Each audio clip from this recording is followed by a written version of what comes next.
PSI તથા લોકરક્ષક ભરતીની લેખિત પરીક્ષામાં શું વાંચવું, કેવી રીતે વાંચવું એ વિશે આજના આ વિડીયોમાં આપણે વાત કરીશું. ખાસ કરીને વિદ્યાર્થીઓ એનસીઈઆરટી તથા જીસીઈઆરટીના પુસ્તકો વાંચવા કે કેમ, અથવા એ વાંચવાથી ચાલી જશે કે કેમ એ પૂછતા હોય છે. તો એના વિશે આજે આપણે વિગતે વાત કરીશું. હવે એ વાત કરું એ પહેલાં મેં ગયા વિડીયોમાં જે છેલ્લે વાત કરી હતી એ વાત હું ફરીવાર કરવા માગું છું. ગયા વિડીયોમાં મેં છેલ્લે એવું કહ્યું હતું કે આ પીએસઆઈ કે લોકરક્ષકની જે લેખિત પરીક્ષા છે એને તમે જીવન મરણનો સવાલ નહીં બનાવતા. આ પરીક્ષામાં પાસ થઈએ, લોકરક્ષક બનીએ કે પીએસઆઈ બનીએ તો જ જિંદગી છે એવું નહીં માનતા. જીવનમાં ઘણી બધી વસ્તુઓ છે. પીએસઆઈ કે લોકરક્ષક બનીએ તો જ સફળ થયા એવું હોતું નથી.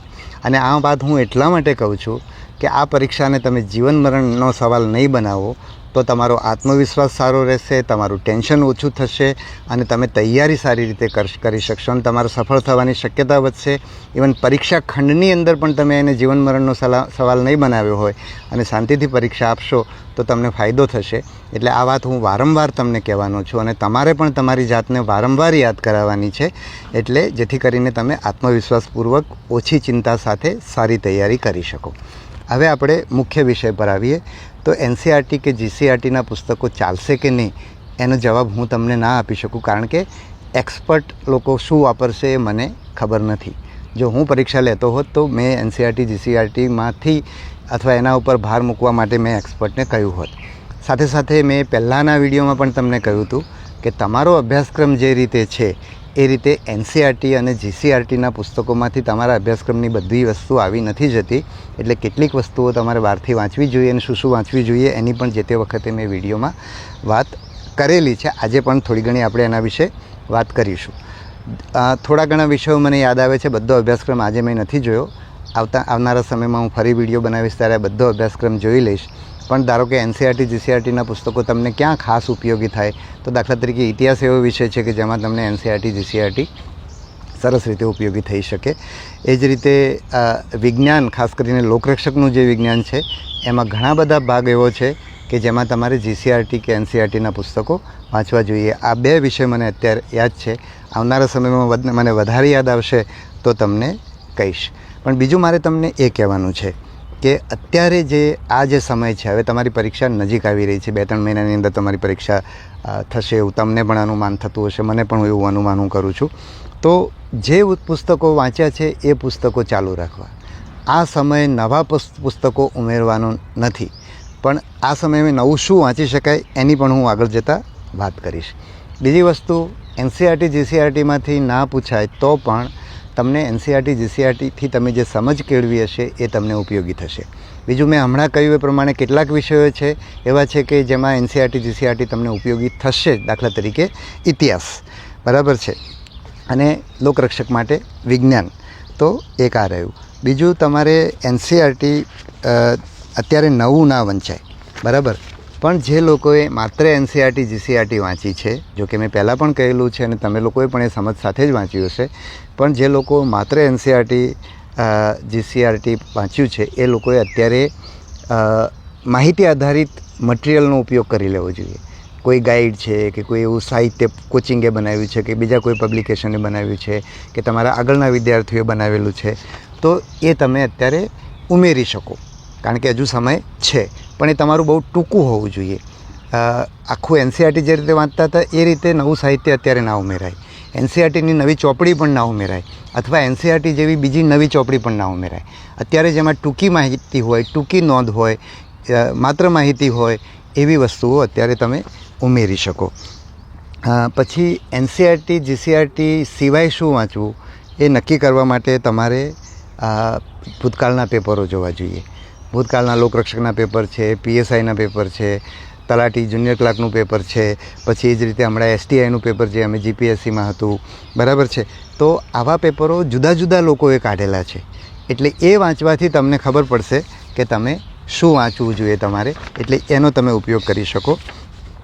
મેં અગાઉ કહ્યું એમ ફરીવાર કહું છું કે અત્યારે જે કંઈ વાંચો, નવું વાંચવાનું પકડો તો એ ટૂંકું હોવું જોઈએ અને વારંવાર વાંચી શકાય એવું હોવું જોઈએ અને વારંવાર વાંચવું પડે.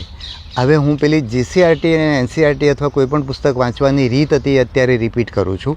એ એટલા માટે રિપીટ કરું છું કે અત્યારે આપણે એવું કેમ ના વાંચવું જોઈએ એની વાત કરું છું.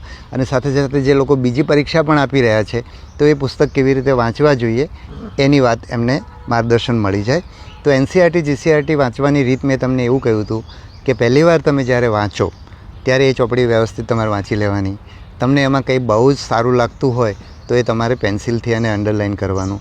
કારણ કે તમે પહેલી વાર વાંચશો ત્યારે તમને બધું જ સારું લાગશે, એટલે તમારે આખી ચોપડી અંડરલાઇન થઈ જાય તો એનો કોઈ અર્થ નથી. બીજું, તમે વાંચવાનું શરૂ કરો એ પહેલાં તમારે જૂના પેપરો જોઈ લેવા જોઈએ. તમે જે પરીક્ષાઓ આપવા માગો છો એ પરીક્ષાના જૂના પેપરો જોઈ લેવાના. એના આધારે તમે અંડરલાઇન કરી શકશો. એટલે પહેલી વખતે તમે અંડરલાઇન કરો ત્યારે તમારે પેન્સિલથી જ અંડરલાઇન કરવાની, જેથી કરીને તમે એને બીજી વખતે તમને, કારણ કે પહેલી વખતે એવું લાગશે કે આ તો મને જરાય યાદ નથી, આ તો મારે યાદ રાખવું જ પડશે, અમારે બીજી વાર વાંચવું જ પડશે. પણ જેમ જેમ તમે વાંચતા જશો એમ પછી એ વસ્તુઓ તમને નકામી લાગવા માંડશે. અમુક વસ્તુઓ તમને કાયમ માટે યાદ રહી ગઈ હશે જેને ફરી કાલે જોવાની જરૂર નથી. એટલે એ બધી વસ્તુઓ તમે કાઢી શકો. એટલે પહેલી વાર તમારે પેન્સિલથી અંડરલાઇન કરવું જોઈએ. બીજી વાર અથવા તો ત્રીજી વાર તમારે પેનથી અંડરલાઇન કરવું જોઈએ. પહેલી વાર તમારે લાંબો સમય, બહુ જ લાંબો સમય જઈ શકે, કોઈ ચોપડી વાંચતા 10 દિવસ લાગે. જે છેલ્લી વાર તમે ત્રીજી ચોથી વાર વાંચો ત્યારે 1 દિવસમાં પૂરી થઈ જાય, અડધા દિવસમાં પૂરી થઈ જાય એવું તમને થશે, કારણ કે પછી છેલ્લે તમે માત્ર અંડરલાઇન વાંચતા હશો. એટલે આ કોઈ પણ નવી ચોપડી વાંચવાની આ રીત છે. અને હું તમને આ કહી રહ્યો છું કે હવે આ રીતે કોઈ નવી ચોપડી તમારે શરૂ નહીં કરવી જોઈએ એવું મારું સજેશન છે. પણ આ સજેશન તમારે તમારા પ્લાન પ્રમાણે જોવાનું કે તમે ઘણું બધું વાંચેલું છે અને એ બધું તૈયાર પડ્યું છે અને અત્યારે તમને લાગે છે કે આ નવું પુસ્તક, પેપરો જોયા તમને લાગ્યું કે આ નવું પુસ્તક વાંચવા જેવું છે, તો એમાં તમે આ રીતે, અને તમારી પાસે સમય છે તો તમે આ રીતે શરૂ કરી શકો. તો આ એક મહત્ત્વની વાત થઈ ગઈ. પછી એવી જ રીતે તમને ધારો કે કોઈ નવી ચોપડી વાંચવી છે તો તમારા કોઈ મિત્રે અંડરલાઇન કરેલી ચોપડી છે તો એ તમે વાંચી શકો. બીજું, તમારા મિત્રે કરેલી ચોપડી અંડરલાઇન કરીને તમારે પણ એ ચોપડી એમાંથી તમારે પણ અંડરલાઇન સાથે સાથે કરતા જવું હોય તો એ પણ તમે કરી શકો. એટલે એ રીતે કરી શકાય. એ મેં કીધું કે માર્કેટમાં મળતું તૈયાર સાહિત્ય પણ તમારે અત્યારે વાંચવા જેવું હોય. બીજાના મિત્રોને પૂછતા રહેવાનું, બરાબર છે. પેપરોના આધારે એમણે અભ્યાસ કર્યો હોય તો એમની મદદ લઈને એ રીતે કરવું જોઈએ. અને હવે જે કંઈ નવું પકડો છો તમે એ તમારે વારંવાર વાંચવું પડે અને વારંવાર વાંચી શકો, યાદ રાખી શકો તો વાંચવાનું, બરાબર છે. એવો જ જે મહત્ત્વનો મુદ્દો છે કે જથ્થાબંધ વાંચવાનું. જથ્થાબંધ વાંચન બહુ જરૂરી છે. અને જથ્થાબંધ વાંચન હવે ક્યારે થઈ શકે કે તમારી પાસે ટૂંકું સાહિત્ય હોય અને તમારે એવું પણ કરવું જોઈએ કે હવે તમારે પરીક્ષા આવે ત્યાં સુધી કેટલી વસ્તુઓ વાંચવાની છે એનું એક લિસ્ટ બનાવી દો, અથવા એ બધા પુસ્તકો સાઈડમાં મૂકી દો અને એક પ્લાન બનાવી દો કે મારે 7 પુસ્તકો કે 8 પુસ્તક કે 10 પુસ્તક કે 5 પુસ્તક વાંચવાના છે અને એમાં મને આ પુસ્તક વાંચવામાં આટલો સમય લાગે છે. એ પ્રમાણે મને આવનારા 2 મહિનાની અંદર હું 2 વાર વાંચી શકું, 1 વાર વાંચી શકું, અથવા તો આ મારે છોડવું જોઈએ. આ બધાનું પણ એક તમારે પ્લાન બનાવી દેવાનો. બીજું, મેં જથ્થાબંધ વાંચન માટે તમને એક વસ્તુ એમ કહું છું કે તમે જુઓ કે કોઈ પણ પરીક્ષા તમે આપતા હશો તો છેલ્લા 15 દિવસની અંદર તમે જે વાંચતા હશો એ ઘણું ઉપયોગી થતું હશે. અને ત્યારે તમારી પ્રોડક્ટિવિટી, તમે બહુ જ બધું વાંચતા હશો, યાદ પણ સારી રીતે રાખતા હશો. તો અત્યારે તમે એક એવી કલ્પના બનાવી દો કે આવતા 15 દિવસમાં મારી પરીક્ષા છે. એટલે એ રીતે તમે તૈયારી કરવા માંડશો તો તમારે વધારે જથ્થાબંધ વાંચી શકશો, બરાબર છો. પછી અને જે વાંચો છો એનું પુનરાવર્તન 15 દિવસમાં કરી લો તો તમારું પુનરાવર્તન પણ ઝડપથી થશે. પછી આવું કરવાથી તમને યાદ રહેશે, બરાબર. બીજું, તમે કોઈને સામે બેસાડીને વાંચો, બરાબર છે, તો એ તમને સાંભળશે. એ રીતે પણ તમે વાંચી શકો. બીજું, તમે જો દૂર રહેતા હો, તમારો મિત્ર છે જુદી જગ્યાએ રહે છે તો તમે ફોનથી પણ સામે બેસવાની સ્થિતિ ઊભી કરી શકો.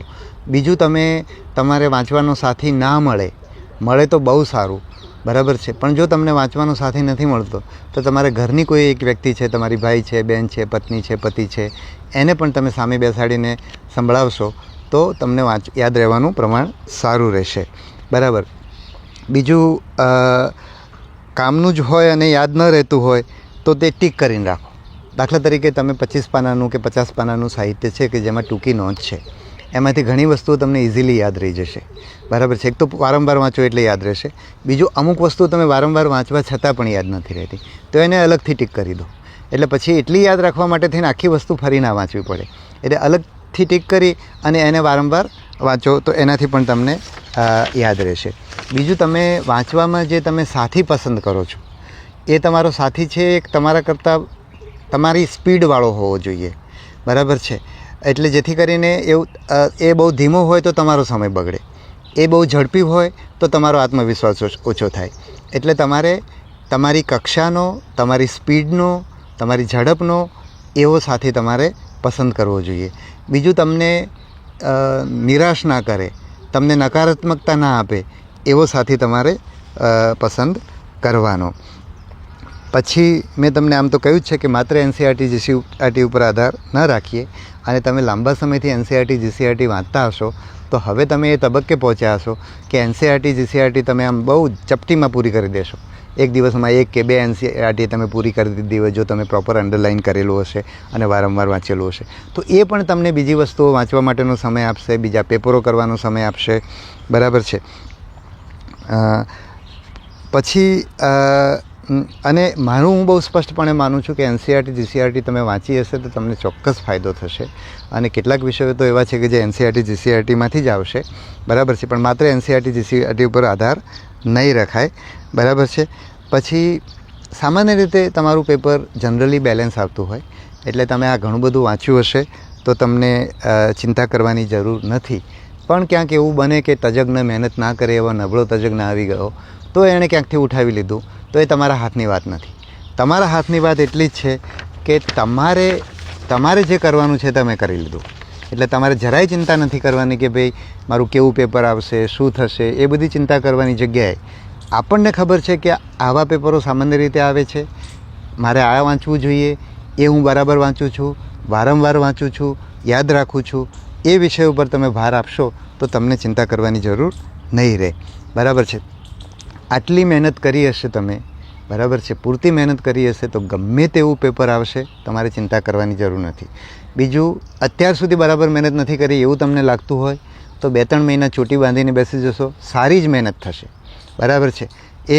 એવા ભાવ સાથે તૈયારી કરશો તો તમારી મહેનત સારી જ રહેશે.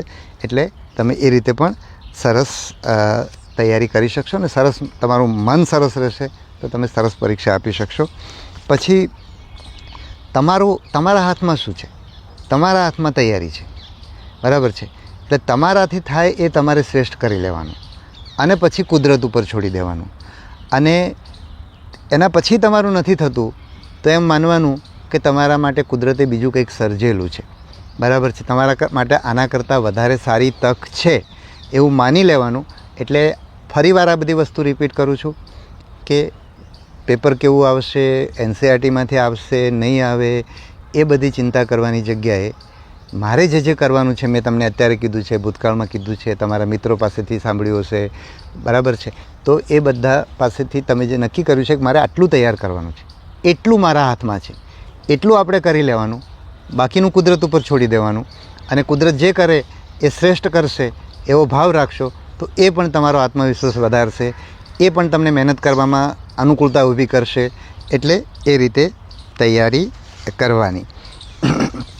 અને ખાસ ધ્યાન એ રાખવાનું કે આ સમય જે છે એ સમયની અંદર મારે જે કરવાનું છે એ હું કરી રહ્યો છું કે કેમ, એના ઉપર ખાસ ધ્યાન રાખજો. તો આટલા મુદ્દાઓ મેં તમને અત્યારે કીધા છે. આવનારા સમયમાં મારો એક એવી ઈચ્છા છે કે એક વિડીયો પરીક્ષા પહેલાં પ્રશ્નપત્રોની મોક ટેસ્ટ કેવી રીતે આપવી અને પરીક્ષા ખંડની અંદર પેપર કેવી રીતે હેન્ડલ કરવું એ મુદ્દા ઉપર મને વાત કરવાની ઈચ્છા છે. મને સમય મળશે તો હું એ વાત કરી લઈશ. અને એના પહેલાં એટલે એ વાત હું આવનારા સમયમાં હું કરીશ. અને બસ એટલે મને બીજું કંઈક સૂચતું હતું પણ અત્યારે નથી યાદ આવતું. પણ આપણે પૂરી હિંમત સાથે, પૂરા આત્મવિશ્વાસ સાથે આપણાથી થાય એ બેસ્ટ કરતા રહીએ. કુદરત આપણને સાથ આપશે જેવો ભરોસો રાખીએ અને સરસ તૈયારી કરીએ. ખૂબ ખૂબ શુભેચ્છાઓ.